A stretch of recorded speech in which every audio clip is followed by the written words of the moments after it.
ಜಿಲ್ಲೆಯಲ್ಲಿ ಯಾವ ತರ ಇದೆ ವಾತಾವರಣ ಏನು ಅನಿಸ್ತಾ ಇದೆ ಸರ್? ಎಲ್ಲ ಜನರು ರೆಸ್ಪಾನ್ಸ್ ಮಾಡಿದ್ದಾರೆ ಸರ್? ವಾತಾವರಣ ಚೆನ್ನಾಗಿದೆ. ಜನರು ನಮ್ಮ ಮನವಿಗೆ ಸ್ಪಂದಿಸ್ತಾ ಇದ್ದಾರೆ. ಬಾಗಲಕೋಟೆನಲ್ಲಿ ಮೇಟಿಯವರು ಬಹಳ ಒಳ್ಳೆ ಕೆಲಸ ಮಾಡಿದ್ರು. 5 ಬಾರಿ ಶಾಸಕರಾಗಿದ್ರು, ಮತ್ತೆ 1 ಬಾರಿ ಪಾರ್ಲಿಮೆಂಟ್ ಮಂತ್ರಿ ಆಗಿದ್ರು. ಮೇಟಿಯವರು ಎಲ್ಲಾ ಜನರ ಜೊತೆಲೂ ಚೆನ್ನಾಗಿದ್ರು. ಅವರು ಒಂಥರ ಯಾರ ಗೊತ್ತು ಕೂಡ ವೈರತ್ವ ಇರ್ಲಿಲ್ಲ. ಅವ್ರಿಗೆ ಅಜಾತ ಶತ್ರು. ಅವರು ನಿಧನರಾಗಿದ್ದಾರೆ. ಅವ್ರು ನಿಧನರಾದ್ರಿಂದ by election sympathy factor work ಆಗ್ತಾ ಇದೆ. ಅವರು ಒಳ್ಳೆಯವರು ಅಂತಕ್ಕಂಥದ್ದು ಎಲ್ಲ ಜನಾಂಗದವರು ಕೂಡ ಸಜ್ಜನ ರಾಜಕಾರಣಿ, ಸಚ್ಚಾರಿತ್ರ ಇದ್ದಂತ ರಾಜಕಾರಣಿ, ಪ್ರಾಮಾಣಿಕವಾಗಿದ್ದಂತ ರಾಜಕಾರಣಿ ಅಂತ ಭಾವನೆ ಇದೆ.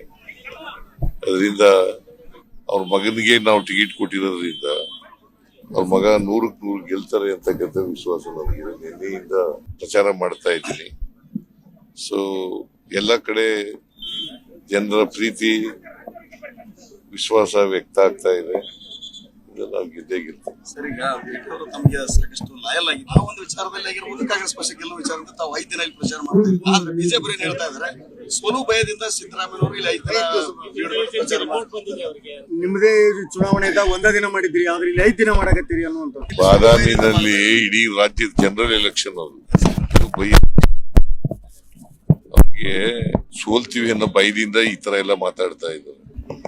ಇದು ಬೈ ಎಲೆಕ್ಷನ್ ಅಂತ ಗೊತ್ತಾಗಬೇಕು. ಅವರು ಬೈ ಎಲೆಕ್ಷನ್ ನಲ್ಲಿ ಇಲ್ಲಿ 4 ದಿನ ಮಾಡ್ತೀನಿ, ದಾವಣಗೆರೆಯಲ್ಲಿ 3 ದಿನ ಮಾಡ್ತೀನಿ. ಸೊ ಎಲ್ಲ ಭಾಗದಲ್ಲೂ ಕೂಡ ಓಡಾಡ್ತಾ ಇದ್ದೀನಿ. ವಂಶವಾಹಿನಿಗೆ ಮನೆ ಆಗ್ತಾ ಇದೆ. ಇಲ್ಲಿ ಮಗನಿಗೆ ಮನೆ ಕಳಿಸ್ತಾರೆ ಅಂತ ಹೇಳಿ ವಂಶವಾಹಿನಿಗೆ ಮನೆ ಆಗ್ತದೆ. ಅದು ಕಾಂಗ್ರೆಸ್ನ ಪದ್ಧತಿ. ಯಾರು ಸತ್ತಿರ್ತಾರೆ ಅವ್ರ ಮನೆಯವರಿಗೆ ಟಿಕೆಟ್ ಕೊಡೋದು. ದಾವಣಗೆರೆನಲ್ಲೂ ಶಿವಶಂಕರ ಅವರ ಮೊಮ್ಮಗನಿಗೆ ಟಿಕೆಟ್ ಕೊಟ್ಟಿದ್ರು. ಇಲ್ಲಿ HY ಮೇಟಿಯವರು ಕಾಲವಾದರು, ಅವ್ರ ಮಗನಿಗೆ ಟಿಕೆಟ್ ಕೊಟ್ಟಿದ್ದೀವಿ. ಇದು ಮೊದಲಿಂದ ನಡ್ಕ ಬಂದಿರತಕ್ಕಂಥ ಪದ್ಧತಿ, ಸಂಪ್ರದಾಯ. ನಿರೀಕ್ಷೆ ಮಾಡಿದ್ವಲ್ಲ ಅದಕ್ಕಿಂತ ಹೆಚ್ಚು ರೆಸ್ಪಾನ್ಸ್ ಸಿಗ್ತಾ ಇದೆ. ಅದರಿಂದ ನಾವು 100ಕ್ಕೆ 100 ಗೆದ್ದಿದ್ದೀವಿ.